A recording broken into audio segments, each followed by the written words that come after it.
ప్రతిఘటన టీవీకి స్వాగతం. క్షణక్షణం మీకోసం. తెలంగాణలో 29 వరద ప్రభావిత జిల్లాలు. వరదలతో ఇప్పటి వరకు 29 మంది మృతి. సహాయ పునరావాస చర్యలపై ఎల్లుండి హై లెవెల్ మీటింగ్.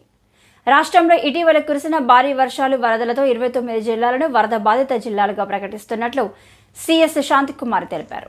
ఇప్పటికే 4 జిల్లాలను వరద ప్రభావిత జిల్లాలుగా ప్రకటించి తగిన సహాయ పునరావాస చర్యలు చేపట్టేందుకు నిధులను సంబంధించిన జిల్లా కలెక్టర్లకు విడుదల చేయమని, మిగిలిన 25 జిల్లాలకు 3 కోట్ల చొప్పున కలెక్టర్లకు నిధులను విడుదల చేస్తున్నట్లు ప్రకటించారు.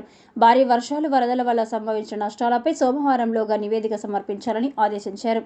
శుక్రవారం రాత్రి జిల్లా కలెక్టర్లతో సిఎస్ టెలికాన్ఫరెన్స్ నిర్వహించారు. రాష్ట్ర ప్రభుత్వ ప్రత్యేక ప్రధాన కార్యదర్శులు రామకృష్ణారావు, అరవింద్ కుమార్, వికాస్ రాజ్తో పాటు పలువురు ముఖ్య కార్యదర్శులు కాన్ఫరెన్స్లో పాల్గొన్నారు. సిఎస్ మాట్లాడుతూ ఆగస్టు 31 నుంచి సెప్టెంబర్ 3 మధ్య కురిసిన భారీ వర్షాల వల్ల నమోదైన వర్షపాతం ఆధారంగా ఈ 29 జిల్లాలను వరద బాధిత జిల్లాలుగా ప్రకటించామన్నారు.